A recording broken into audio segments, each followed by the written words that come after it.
Good day, and welcome back to Elementary 72 Gaming. So, for today's episode, we're going to be covering another Tower of God Walk Up the Tower, this time from episode 201 to episode 210. Now, let me just give a quick hint and breakdown to where we are. We have passed the basic part of the tower. We are now climbing up along the name hunt station. And this is still among the best chapters you're going to read in all of the tower. To be honest, this is the best that the story got from the time it started. And I'm suspecting that it's only going to get more crazy in this next chapter when we finally see whatever is going to go down, because definitely it looks like some crazy stuff is on the horizon with all the craziness from the last chapter.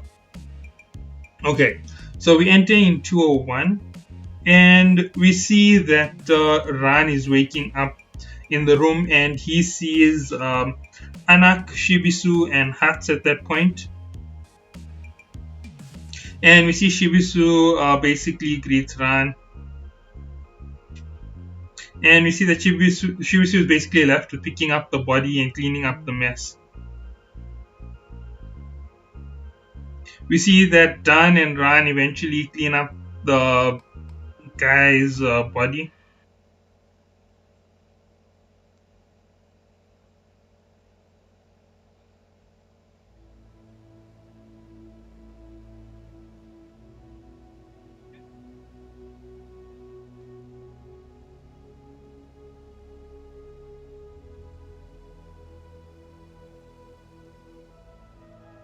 We then see that Shibisu and Novik have a little talk, and basically Novik is ashamed that he was in charge of the team and he let them down in such a big way. And we see that they basically dispose of that corpse, and then they're thinking about what's going on in the station. And we see that the situation is rather complicated, and basically it's because of Princess and Rossi.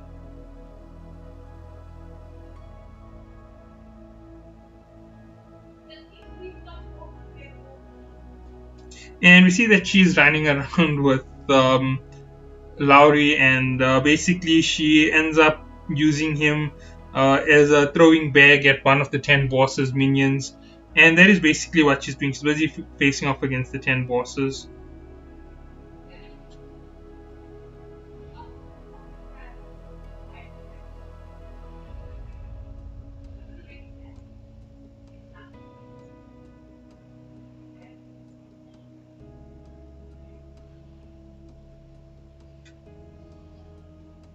And we see that Ender Rossi is her normal killer self, just murdering people left, right, and center. And at that point, we just see her going in and attacking these 10 bosses to get the name, because she is after the name of Kesa. There's a long reason behind it. We'll get to it as the stuff goes up. Oh, okay, wait, it's right here in this part. I thought it would come into the next part. So, uh, it is known that the Lopo Bia family sent Lopo Bia Ren from the Royal Enforcement Unit to kill Anak. And basically, the Lopo Bia family have been strongly opposed to Endorossi climbing the tower with Anak, considering that she's not a legitimate princess. And ultimately, because it's such a heavy situation, they received a challenge from the other D rank princesses, Leela and Sheila. And they basically said that if Endorossi goes to the station and gets the name of Kesa, then they won't oppose to uh, to them going up the tower with Anak anymore. And beyond that, they'll even make it more simple. They'll hand over the real body of Ren. So at that point, Ren would basically be dead.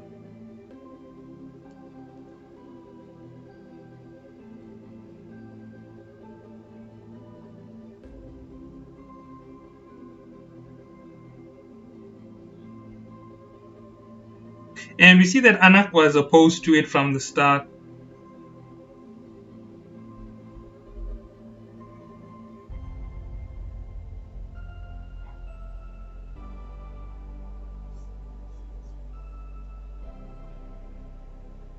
And we find out that there's a secret on the station. They've been using this whole chase and the phrase steal the name of Kesa as a way to get rid of problematic individuals from the regulars. And this has basically been like a regular disposal center. If anybody runs away and they give them this objective, if they come here and when their name gets stolen, all they end up doing is buying the regular, and the regular becomes indebted and stuck in the family forever because it's their legitimate system of slavery.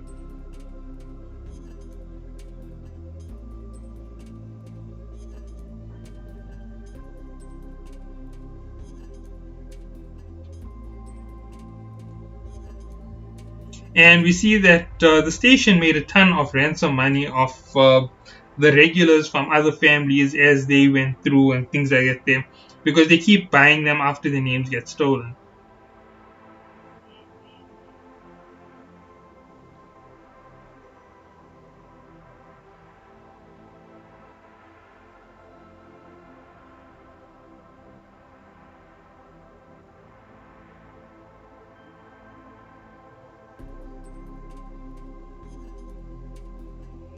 And we see that Ender Rossi fights one of the 10 bosses and ends up killing the one of the 10 bosses, and now there are only 5 bosses left on the station.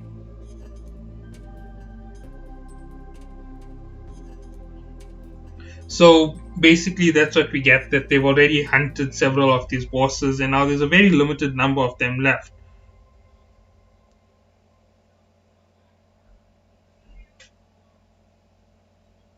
And we see that Kesa's real name is unknown. And Kesa, as it's being said, is actually Lopo Biaile. Now, I know the real name and I know the real age because I've already read through this section, so that's one of the stuff.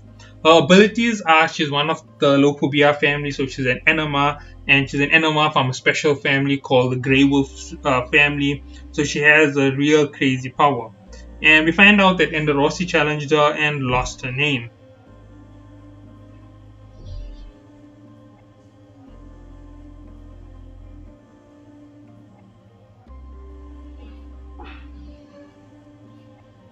And then we get back to the train where we see Kun and Rak busy getting ready to get off at the station.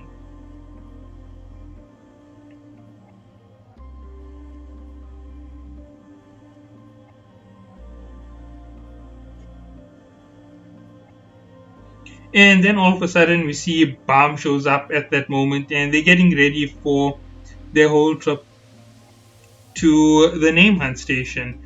And we know that the train stops at the Name Hunt station for 2 days. And that is where 201 ends and we get into episode 202.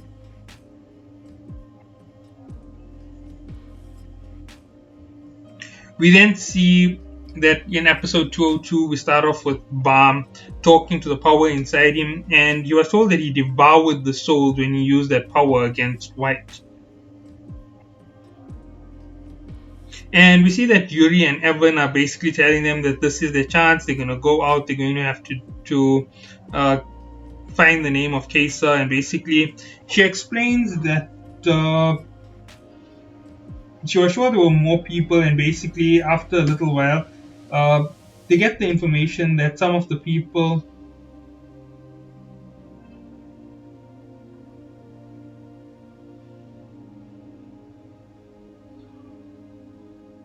and we see that they've broken up into teams. One team defending the last clone of White. One team that's Quattro and Cheng took the remaining members of Fug out of the train, along with A.K. Williams' team and several other members. They also left altogether. And then we see that Team Wagner, Sweet and Sour, is actually up to something else. And they're not going with Viol onto the floor of death. They actually want to catch Casino, and then they want to leave the train.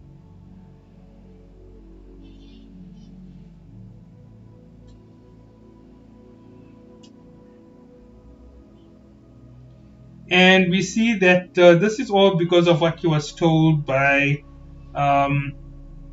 Wariyun. And then he says that there's one other thing. Iwa will now be traveling with Viol and is no longer a member of Sweet and Sour. So we get that whole thing about how he's splitting up the group and everybody is being assigned. And then he announces what he's doing to the three. That's Kun, Rak, and Bam. And Bam doesn't oppose it. Bam actually allows him to go his own way and do what he wants to do.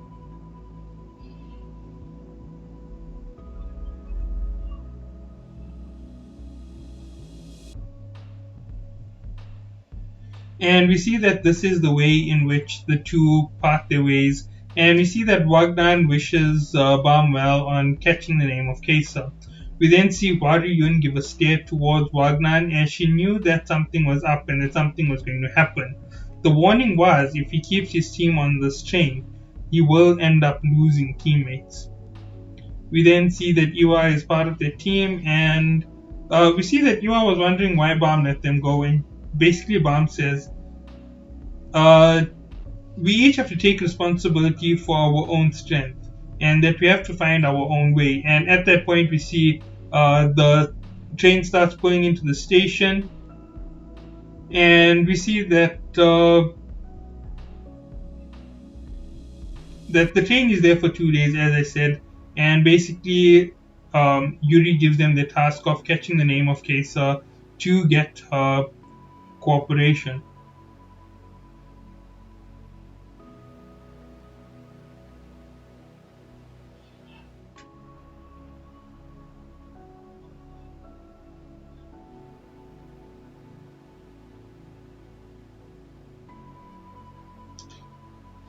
And we see that Baum was really tormented by the power within him, that ability.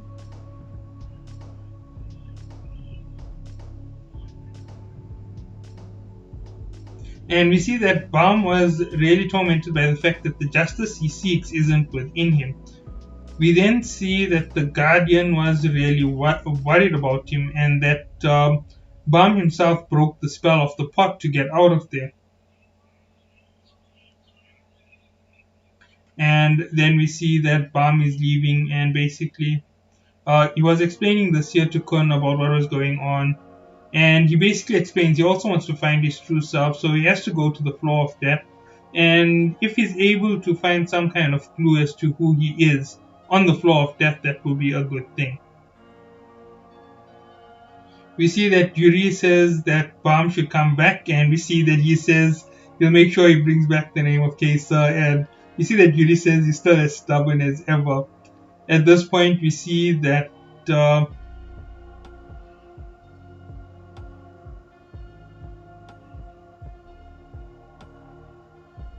and we see that the train has pulled into the station, and the announcement of the names of the D ranked regulars start going off, and we see Iwa Yuan from the Yuan family, D rank top 3 strongest Sachi Faker, Kun Aguero Agnes from the Kun family, and Jovial Grace.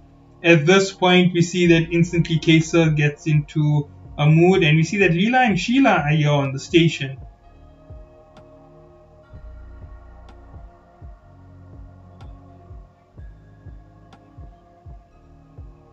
And we see that the princesses are basically pulling the strings on this level. That is where episode 202 ends, and we head off into episode 203. Now, episode 203 starts with everybody getting off the train, and they're all fighting near the exit of the train against the teddy bears who came to fight them. And we see that Iwa and Wariyun say that they're cute and that they're really just blasting them out quickly. We then see that Shia Shia is trying to wake up Ran and get him to the train when everybody just arrived. And we see that Shia Shia and the rest of Shibisu's team came up with a crazy idea. And we see that Anak basically threatened the announcer to announce the names like that there.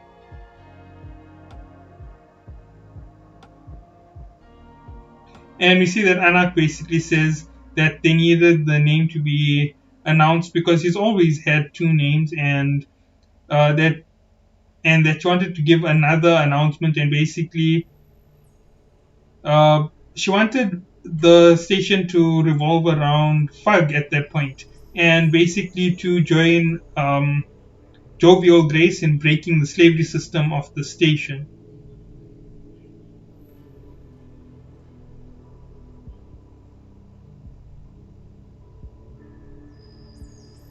And we see basically Kun breaks down the whole designation of the station. So at the top is Kesa, then is the 10 bosses, then is the named, and then there's the no named.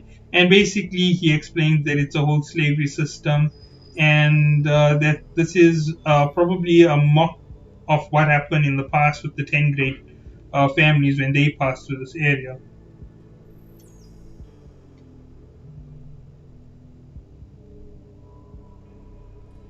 We then see Shia show up, and basically uh, she basically demands getting paid immediately the moment she says Kun. And we see Kun transfers the fees over, and we see that she's super excited at that point, and then basically.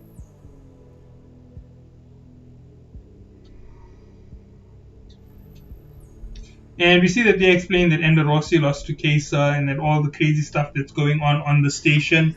Now, you should understand that a lot of crazy things have happened, and by pulling out Balm's alternate name as Jovial Grace, they've really set a big problem in motion.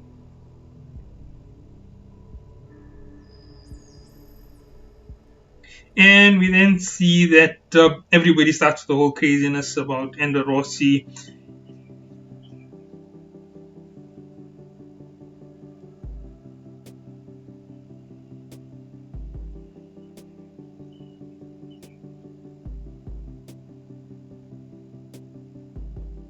And we see that Shia is helping Ender Rossi because she wants a favor from her in the future so that she can make more money. So as you can see, Shia is always about the money. And she hands over a wig to Balm to make him into Jovial Grace again.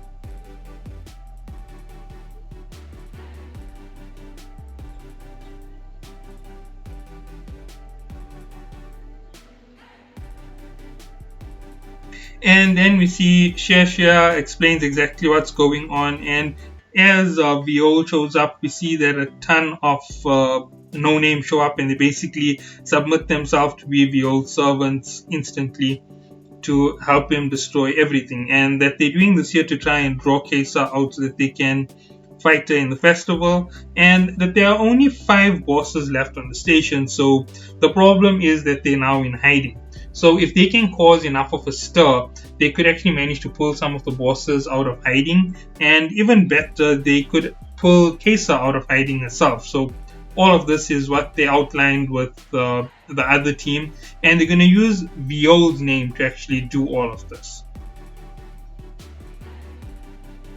So they explain that they're going to use the advantage of this slavery system and the notoriety of Viol to get everybody into this position.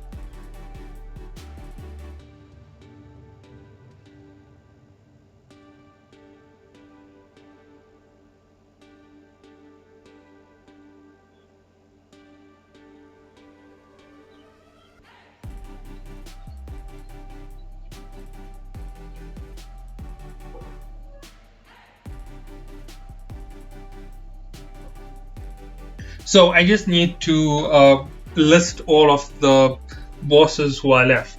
There's the Keyman, there's Alfine, right? There's the Dan tribe member, there's Ares Inertia, and there's the Metal Man. So those are the 5 bosses left before you can get to Kesa, and you have to go through all of them in order to demand a fight with the 10 bosses' names. So that's the way that it goes. And then at this point, we see that Kesa decides that she's going to go and take care of this problem herself. Oh wait, I think I missed one. Okay, wait, let's see. 10 bosses. The Toxic Waste Human, Yukon. Underwater Dan Clan, Lulu. Keyman, Veriel Vani. Aries Inertia,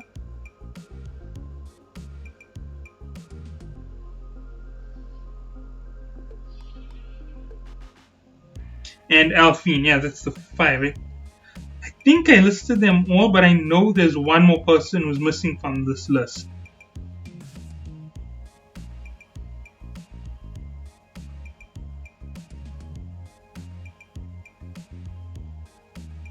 Because I remember that the toxic the metal man fights off against Novik and gets killed.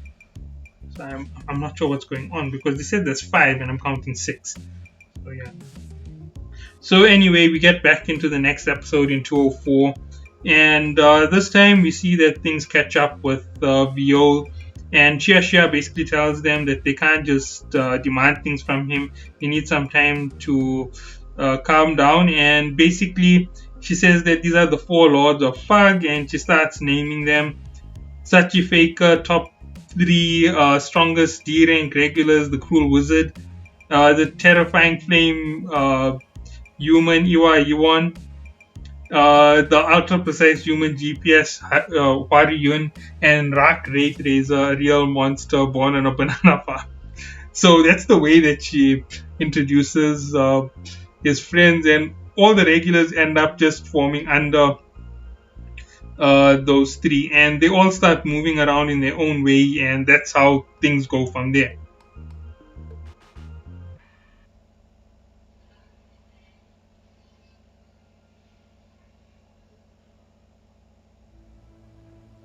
We then see that Kun is really, really upset with Shia for what she did. She's literally put Balm right back into Fug. On top of that, she's created an army for Fug on the station, which is another big problem that they're going to have to handle later because now Balm has no choice but to remain with Fug.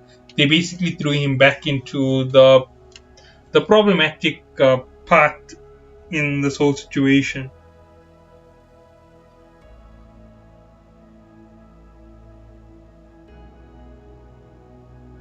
We then see that one of the regulars comes up to Balm and explains exactly how terrifying Kesa was and what Kesa did. And we see that everybody is now in place waiting to see what the next action is. And we see that Chibisu gets a massive threat from Kun. Basically, he says he's going to kill him the moment he sees him.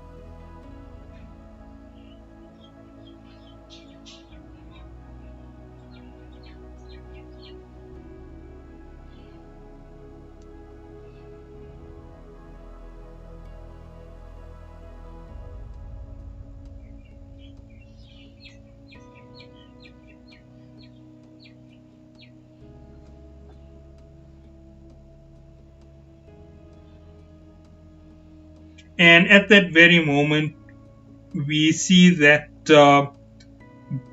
Kun throws the guy off Balm, and he tells him that Biol is not some kind of god who's going to make your wishes come true. So if you really hate Kesa that much, go deal with her yourself. Don't be a nuisance and bother us. And at that point, we see Kesa descend herself to fight Balm.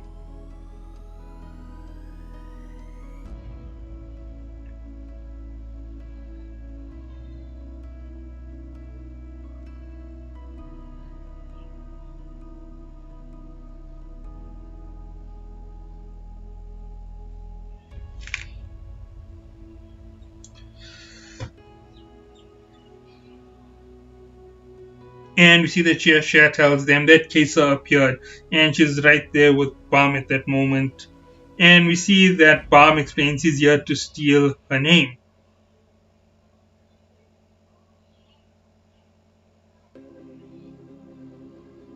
And we see the moment that any of the no name tried to attack Kesa, or anybody without authority to fight her attacks her, they instantly are vaporized under the rule of the station by the order of the administrator.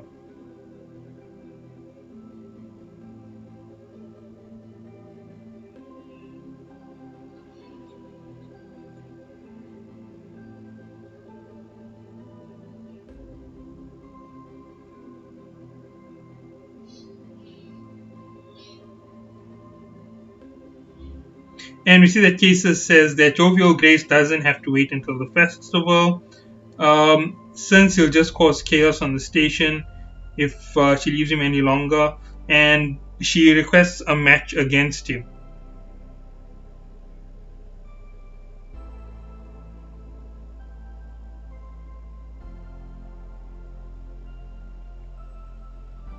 And then we see that she attacks Balm head on, and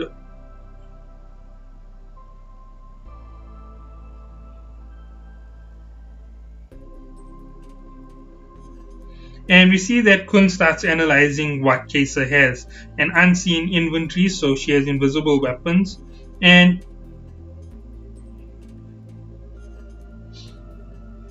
we see that that's really a high rank item. And we see that Balm is in the middle of this crazy fight with her already.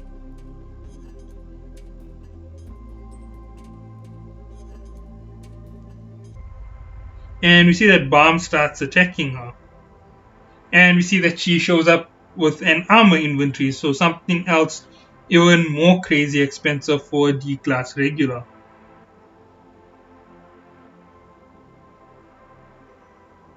And we see that it's so expensive that even high rankers wouldn't be able to own armor inventories.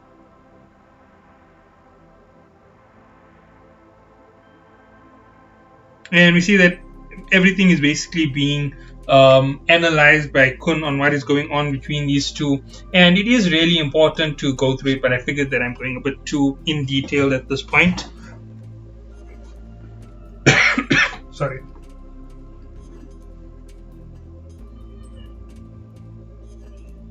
And then we see that Balm decides he's going to go at it, and he releases his spawn, and he's about to start fighting properly, when all of a sudden Ender Rossi shows up, and she pulls Balm away instantly, and she says that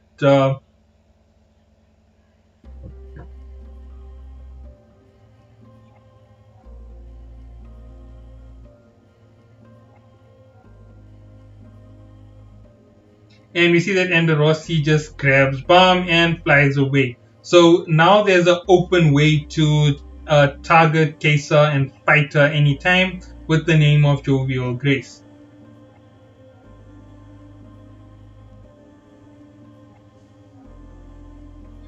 And we see that all of a sudden Kesa is now open to an attack by Ender Rossi. So they actually achieved part of their goal, but they've also put themselves at a big disadvantage. We then see that Ares Inertia has jumped onto the field, and he decides to fight with Rock.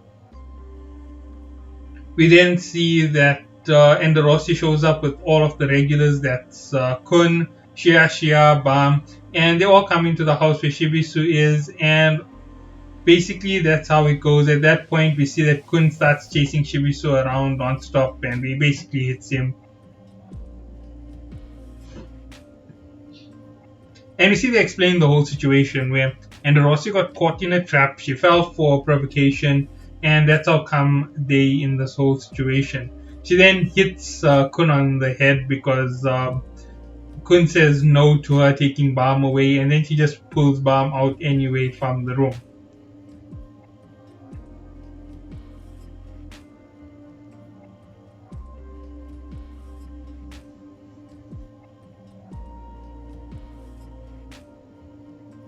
And we see that if Ender Rossi steps down from a position of princess, she'll be killed. So that is the reason why they don't want any of this to happen, because losing her name on the name hunt station has now put her in a very, very vulnerable situation. And then Kun announces that they actually on the name hunt station for Case's name as well. That's what they're here for. That's what they came here for. And that in this situation, they aren't companions, they're competitors.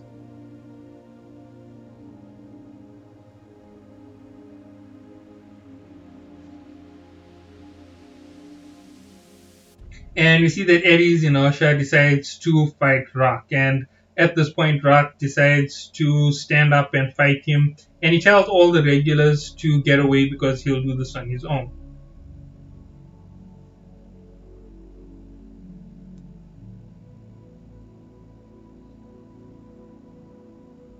And at that point, we see Ares and Urshas uh, uh, start fighting Rat. Now, Ares and Ursha is from the same great family as White. So this is that same Ares family sword fighting techniques that Rak is fighting against, and he is really surprised at it.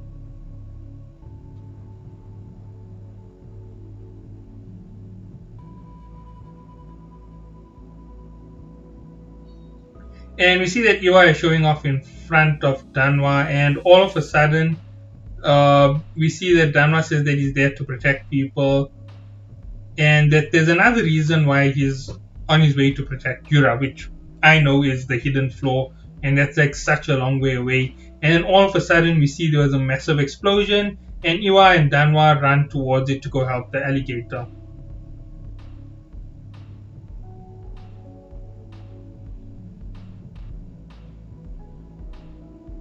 We then see that Rak is still fighting with Inertia, and we then see that Ender Rossi is in the room with Balm.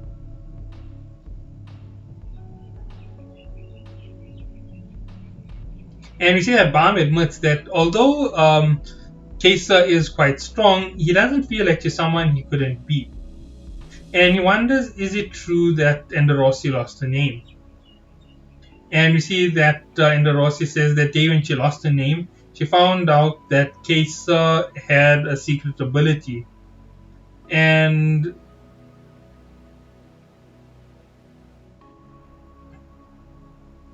we see that Ender Rossi tries to push Balm into helping her into whatever it is, and we see that she also figured out that she was set to become a princess of Jahad, and she failed the test to become a princess, and that's why Kesa has been here for 1,000 years.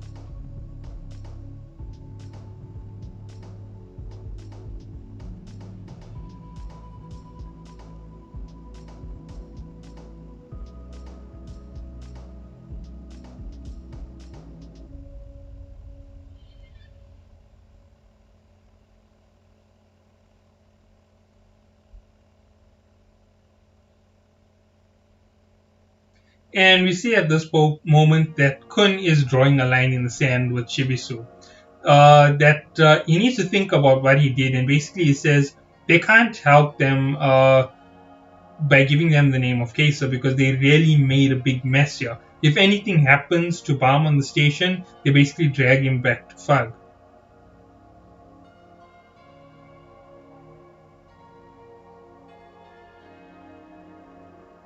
And we see that Chibisu tries to convince Kun to take back his plan and help them instead of chase after Case's name on his own.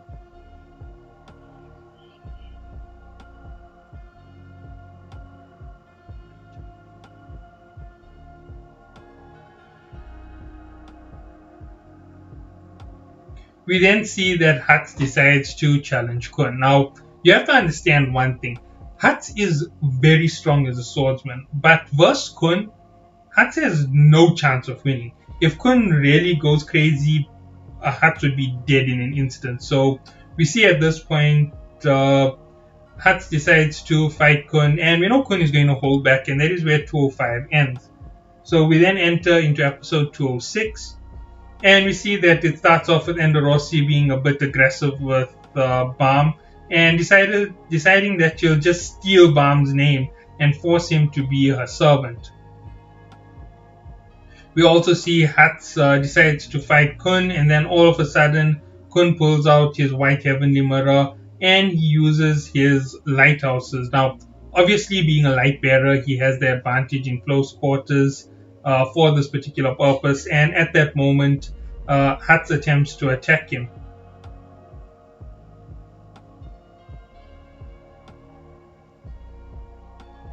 Now, both of them aren't going all out, and then we see that Kun boosts his weapon and he uses some crazy skills against Hats.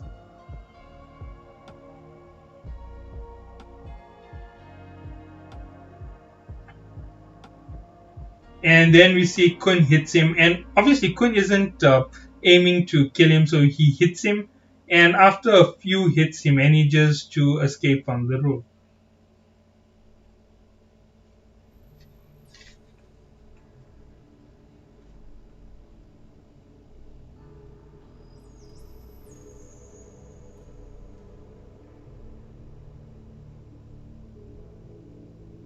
And we see that Hutz actually planned to chop off a part of his body, to take off a limb. And with all that force, all he managed to do was cut Kun. And we see that Kun manages to slash his face and get right past him. And this is a show of the amount of power that Kun is hiding.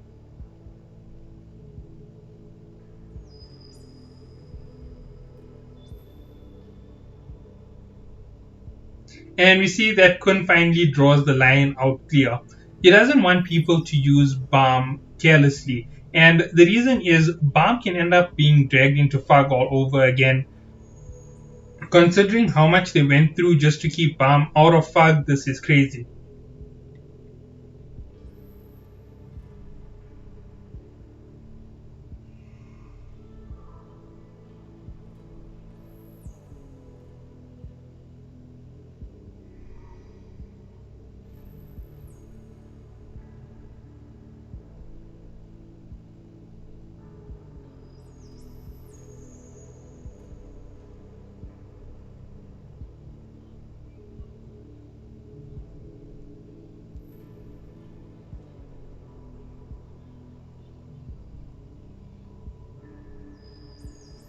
So we see that Balm explains why it's so important for him to go to the floor of death.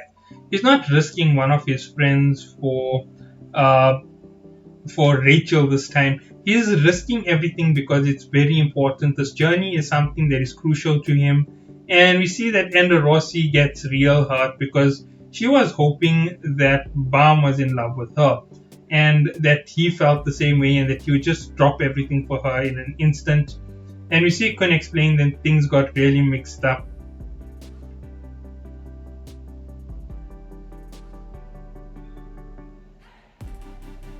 And at this point, we see that Alpine and Leela and Sheila start talking to Kesa. And we see that they said that Kesa failed to get the Slayer nominee's name, and basically that Ender Rossi is helping the Slayer candidate. And basically they want to find out if there's something between them. And we see that a whole lot of crazy stuff is unfolding. And we see that Ares Inertia's action is really going to get on the nerves of everybody. And we see that they finally decide that the bosses need to get out there and do something to try and equal out the favor, because Balm can just march in and fight against Kesa at any time, and she doesn't want to face off against the Slayer nominee in such a heavy combat. So that is where 206 ends, and we end up in episode 207. We then kick off with Ares Inertia versus Rock. And the fight is really heating up with Rock seriously on the back foot, although he hasn't yet decompressed. At this point, we see that Iwa and Danwa show up and they interfere in the fight. Now, one of the things to note is Rock is really powerful and he's still staying compressed. That means that he's really holding back big time.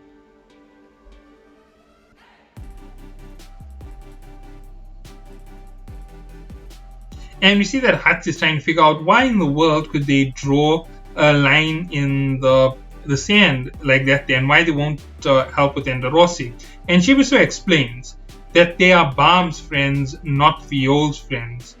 And Shibuso already knew that Viol is the one who can save Ender Rossi, not Balm. And a Fug Slayer, a boy meant to be a god, a name that should have been erased in the workshop battle years ago. That's the way that he says it.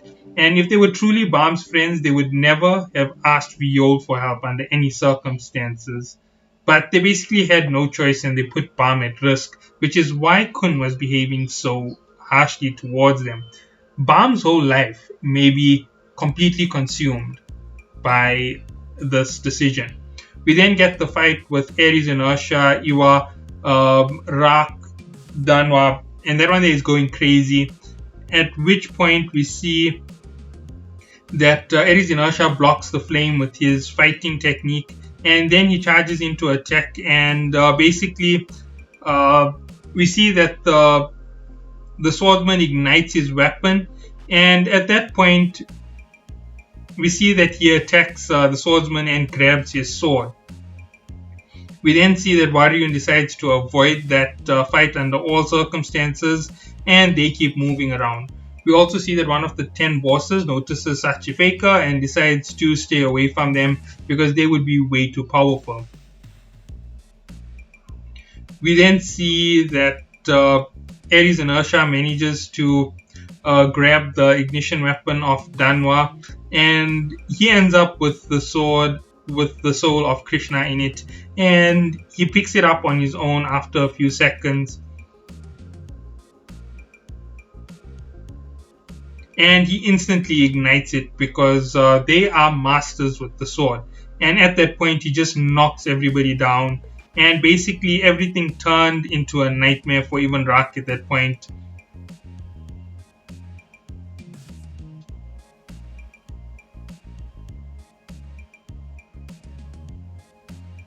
We then see Rak decompresses and he starts fighting seriously for the first time, and then he gets knocked out by Ares Inertia.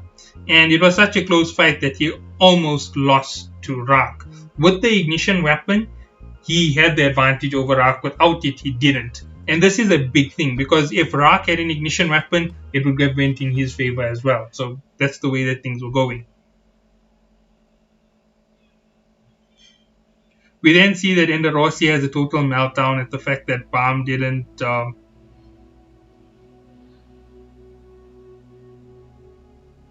And we see that Bam is basically wondering what type of power he has, and he wishes he could be someone like a god to make everyone happy. And we see that Kun tells him, "Isn't it better being human?" And that Bam is a human being anyway. So what's wrong with saving someone you want to save?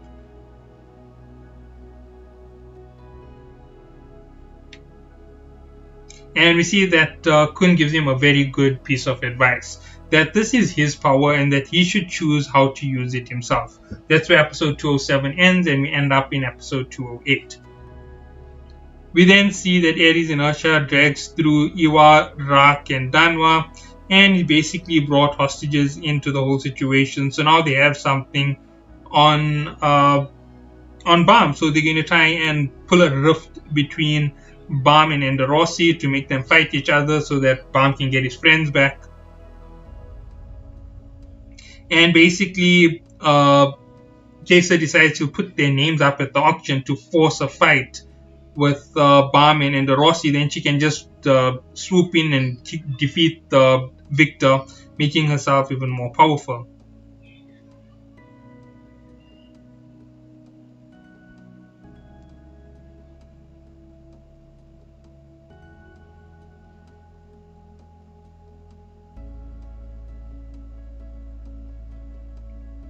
And we see that they were taken hostage and that they most probably be put up for auction. They're being told this by one of the no-name from the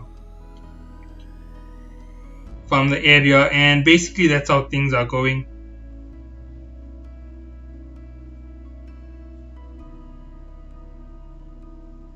We see everybody get together and they find out that Iwa, Rak, and Danwa got captured, and now things are even more crazy. And then all of a sudden, we see that everyone is now thinking about what they're going to do.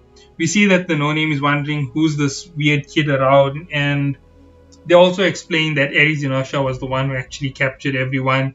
At this point, we see that there's this massive announcement that's being made as a building came out of nowhere. And basically, the gallery rises and it's floating.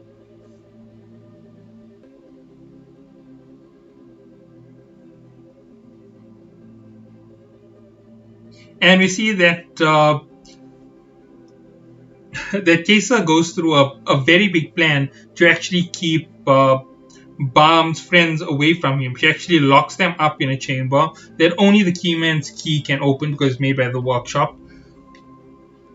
And the key man has a room which can only be locked from the outside and is totally hidden.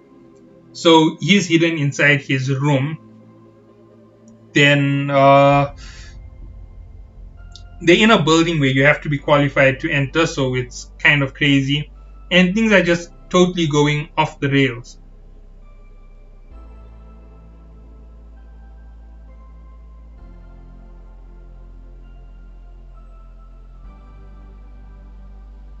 And you see how they explain the whole auction process and how they buy people and what the festival is really all about. And we see that no one has challenged Case at the festival for the last 1,000 years, and that's how things have gone. And then we see that she decides to throw up a crazy event that at the auction house there'll be a special fight, Jovial Grace vs. Ender Rossi Jihad. The winner will receive all the auction items.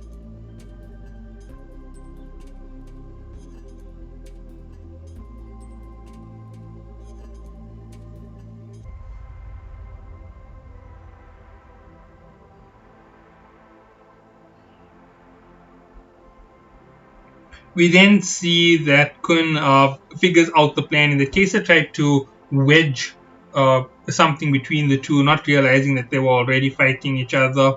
And then finally, they start communicating with each other and they come up with a crazy plan. They're going to invade the gallery and save Rak and the rest of them.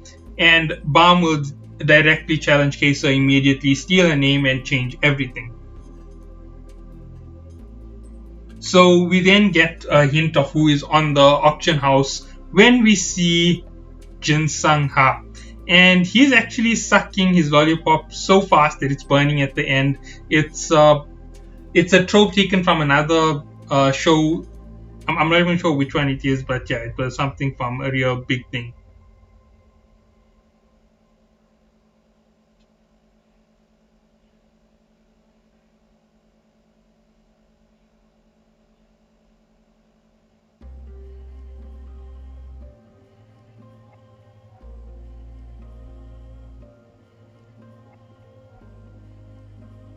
And we see that Jin Sang Ha is worried that the fight that he heard is going to happen is way too big to happen on the small little station. And we then see that everybody is going to get ready for the whole story of getting onto the gallery. So everything is now converging, and we see that there's a whole lot of stuff being spoken about when it comes to getting into the gallery, and that 1 hour later, everybody is about to head out. We see that everybody is dressed up or fancy to enter the gallery because they have names, and we then get everything is now taking part. And we see that Kun talked to Shibisu, and they came up with an idea that they need to save the hostages. And we see that Shibisu's team intends to take out the 10 bosses on their own.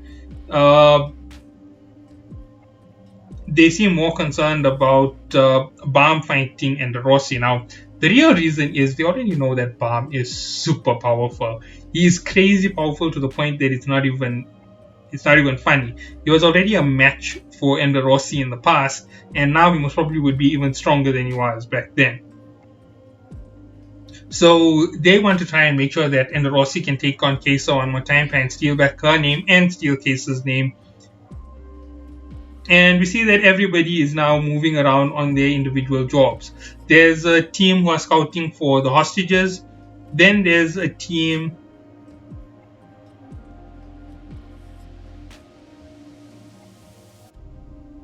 hunting for the 10 bosses, and all of this is happening all at once. And we see that inside it's a maze made by the workshop, so it's practically impossible to move around unless you know your way.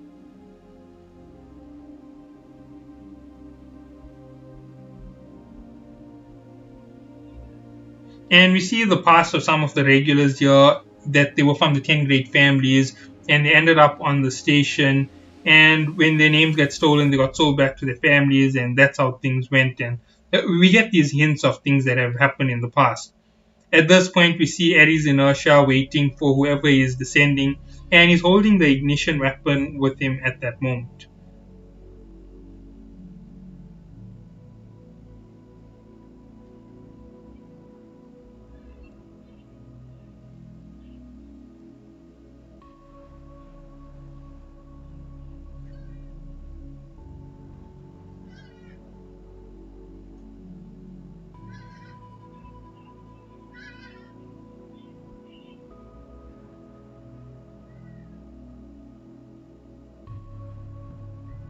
We then see that Enderossi is in a real vulnerable mode, and she starts hitting Shibisu. The real crazy thing to understand at this point is Balm is Balm is already way too dangerous to handle, right? Regardless of whether Enderossi has the power of Jihad flowing through her blood or whatever it is, he has reverse flow control, which renders Enderossi totally incapable of touching him. On top of that, there he has the thorn, which makes him capable of controlling irregular flows of Shinsu and using reverse flow control on that. So if she had a way to break his reverse flow control, he now had a way to counter that. So she was in even worse of a situation. So it's a double stop to anything that she can do. In terms of physical strength, he grows like a beast. And if he uses the thorn, she just can't touch him. So there's it. We now have two things that makes it impossible for Enderossi to fight Balm and win. And it's that dangerous for the two to fight. On top of that, if the two fight, there is a strong chance that you will exhaust Balm with the thorn, and then Balm won't be able to fight Kai'Sa. There is a chance for Kai'Sa to win, but there's also the chance that Balm would just decimate Enderossi without pulling out the thorn if he decides to go with just standard Shinsu control techniques. And obviously, without using Bong Bong in close quarters and without having a way to recharge Bong Bong, Enderossi would totally lose against Balm.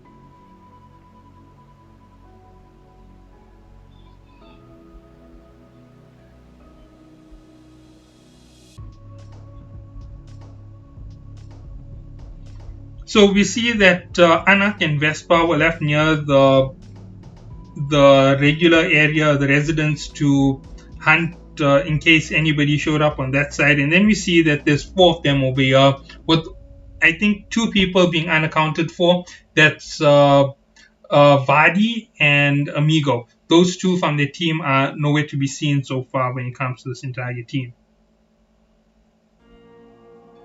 We then see that Lila and Sheila are about to pop in and start interfering with Enderossi and her team.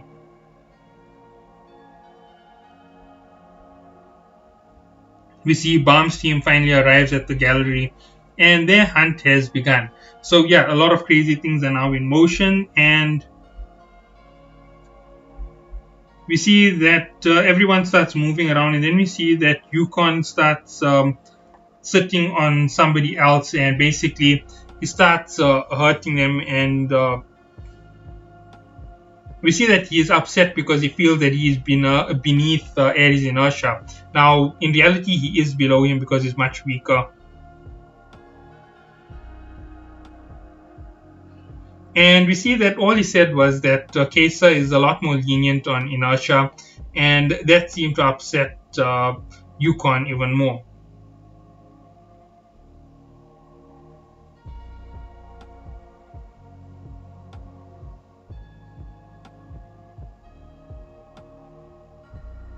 We see that the toxic human releases waste that could kill people.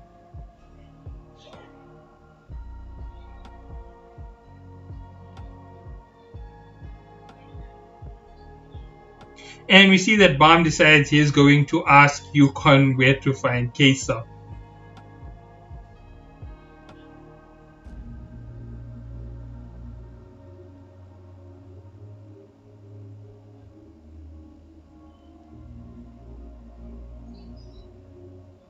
And we see that Balm basically ticks off Yukon and tells him, remove your foot from the guy under there. I think you're hurting him a bit. And at that moment, we see that Yukon gets really aggravated, and he decides that he's going to go at him instantly.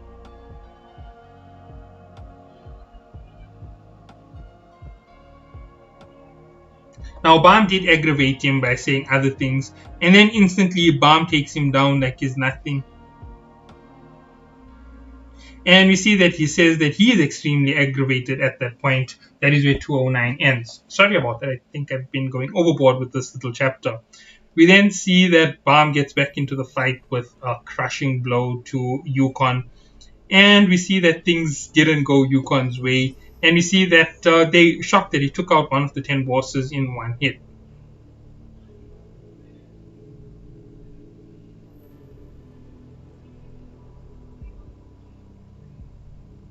And you see that everybody is worried because now he's going to start spitting toxic waste. And as he starts shooting it out, we see that Kun uses his lighthouse as a barrier, and then Bam just slides over immediately and takes him down in an instant by cutting out all of his tubes with his Bam. Because remember, Bam is already crazy. And at that same moment, we see Bam get on his back and he starts stealing his name. And he's using reverse flow control on him to keep him still.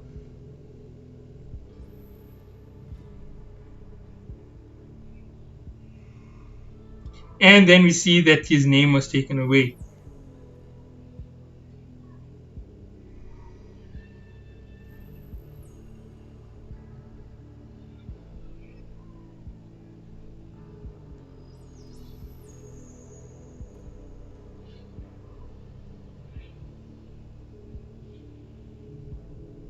We then see that Kun starts teasing the Yukon, saying that we'll give this toxic frog to anybody who wants him as a slave, basically. And we see that Yukon explains that Alphine is the person who can lead him to the gallery. So all of a sudden, they now have a routine, and that's another one of the 10 bosses down. So now we know if it was 5, there's now 4, but there's actually 5 left on the station, so that craziness is going on. And we see that they're now going to Alphine. At this point, we then get the whole confrontation between Ran and Ares Inertia.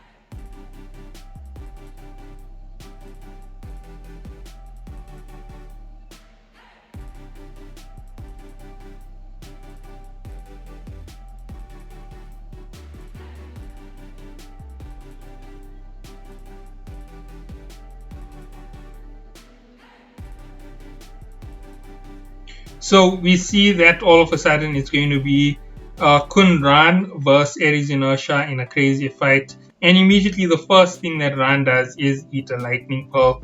And that is where episode 210 ends.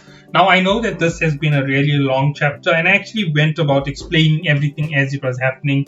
It's my big mistake. I explained too much. Really sorry about that. But I really love these chapters, and they're a bit too hard to just skim over stuff and contemplate it all in one big piece of information. It is a little bit confusing, and I will go over it again in the breakdown.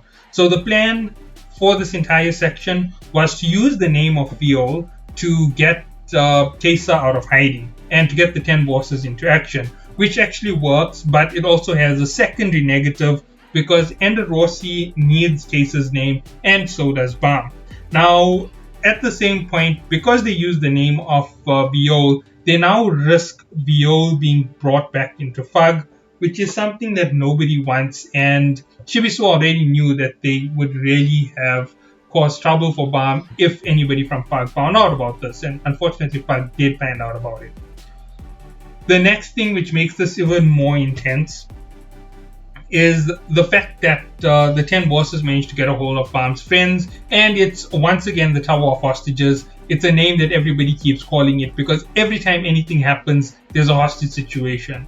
So we get that whole thing started, and then we get the whole hostage hunt, which is going to unfold in the next 10 episodes. You're also going to get the fight with Kesa and Bam, which is one of the best that I had ever seen in terms of this level of fighting. So catch you all in the next one, and have a good day.